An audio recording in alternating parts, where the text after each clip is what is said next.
एक बात कहना चाहता हूं सीधे दिल से। कृपया इस कहानी के साथ अंत तक जरूर रहिए। शायद जब आप इसके अंत तक पहुंचे तब तक आपकी आंखों से कुछ बह चुका हो और दिल से कुछ जुड़ चुका हो। कभी कभी जिंदगी कोई नाटकीय मोड़ नहीं लेती, बस धीरे धीरे चुपचाप किसी बच्चे के भीतर कुछ टूटता जाता है और वह मुस्कुराता रहता है। एक छोटा बच्चा था, बिल्कुल आम सा। न उसकी आंखों में चमकदार सपने थे, न उसके पास कोई अद्भुत प्रतिभा, लेकिन उसके पास था एक मां का सपना। मां ने उसे कस्बे के सबसे बड़े स्कूल में दाखिल कराया। खुद एक छोटे से स्कूल में पढ़ाने लगी, घर आकर ट्यूशन पढ़ाने लगी। वो औरत जो कभी खुद कुछ बनना चाहती थी, अब अपने बच्चे को कुछ बना देने की कोशिश में खुद को मिटा रही थी। पिता की जेब में बड़े सपनों के लिए जगह नहीं थी, लेकिन मां की गोद में आशीर्वादों की कोई कमी नहीं थी। स्कूल में बच्चों को बिस्कुट मिलते थे, बच्चे वहीं खा लेते, लेकिन वह बच्चा चुपचाप अपना पैकेट बैग में रखता और घर आकर मां को देता। पता है क्यों? क्योंकि उसे लगता, मैं क्या दे सकता हूं मां को? शायद ये बिस्कुट ही। एक बिस्कुट जिसमें छुपा था एक बच्चे का प्रेम, उसकी छोटी सी भेंट, उसकी मासूम सी कोशिश, मां के चेहरे पर मुस्कान लाने की। उसकी एक छोटी बहन थी, बहुत छोटी नहीं, लेकिन बच्चा समझता, मैं बड़ा हूं, मुझे उसका भी ख्याल रखना चाहिए।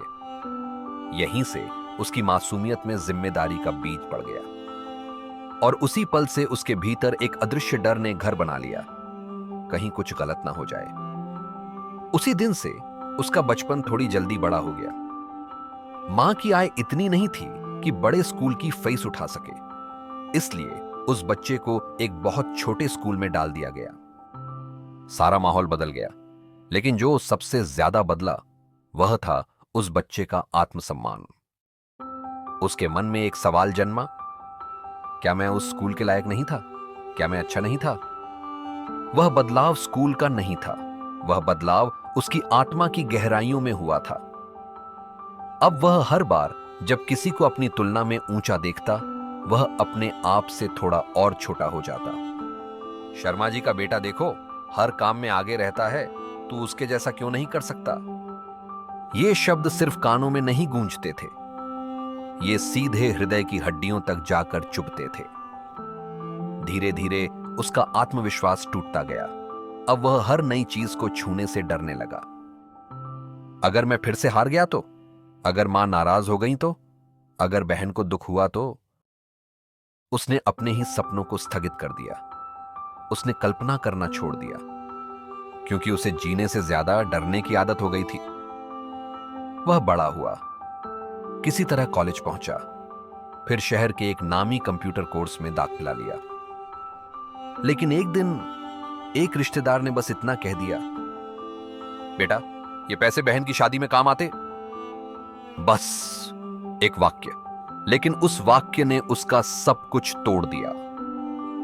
वह कंप्यूटर कोर्स छोड़ देता है और फिर एक सुबह घर छोड़ देता है। क्यों? क्योंकि उसे लगता है, मैं इस घर पर बोझ बन गया हूं।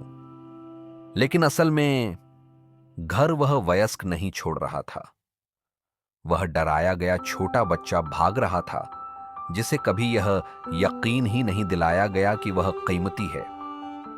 यह कहानी एक बच्चे की नहीं है, यह कहानी हर उस इंसान की है जो बचपन में कभी डर गया था, जिसके सपनों से पहले उसके डर बड़े हो गए थे, जो हर बार दूसरों को खुश करने की कोशिश करता रहा, लेकिन खुद से कभी एक सवाल नहीं पूछ सका, मैं क्या चाहता हूं? अब एक बात उन हर मां बाप से कहना चाहता हूं। आप अपने बच्चों से बेहद प्यार करते हैं, लेकिन जब आप कहते हैं, शर्मा जी का बेटा देखो, तू ऐसा क्यों नहीं कर पाता, तो आप उनके भीतर एक गहरी दरार पैदा कर देते हैं। तुलना एक जहर है जो धीरे धीरे आत्मा में फैलता है। आपके शब्द उनके आत्मसम्मान की नींव बन सकते हैं या उसे हिला सकते हैं। कहिए ना बस इतना, तू जैसा है वैसा ही चमत्कारी है। अब आइए थोड़ा विज्ञान को भी छू लें। जब कोई बच्चा बार बार डरता है, झिड़कियां सुनता है, तुलना का शिकार होता है, तो दिमाग का वो हिस्सा जो डर और भावना नियंत्रित करता है, बहुत सक्रिय हो जाता है। शरीर में तनाव बढ़ाने वाले रसायन बनते हैं। बच्चा तार्किक नहीं, डर से संचालित होने लगता है। लेकिन अगर उसे मिले स्नेह, अपनापन, बिना शर्त प्यार, तो उसका दिमाग सुरक्षा, विश्वास और सुकून के रसायन बनाता है। उसे लगता है मैं ठीक हूं, मैं कीमती हूं, मुझ में कुछ कमी नहीं। अगर आज भी आपके भीतर कोई हिस्सा टूटा हुआ है, कोई बच्चा है जो अब भी मां की तारीफ का इंतजार कर रहा है, जो अब भी डरता है असफलता से, आलोचना से, अस्वीकार से, तो बस एक बार उसे बाहों में भर लीजिए। कहिए, अब तू आजाद है, अब तुझे डरने की जरूरत नहीं। क्योंकि हीलिंग वहीं से शुरू होती है जहां हम अपने सबसे डरे हुए हिस्से को यह कह पाते हैं, तू जैसा है वैसा ही सुंदर है, चल अब जीते हैं दोबारा।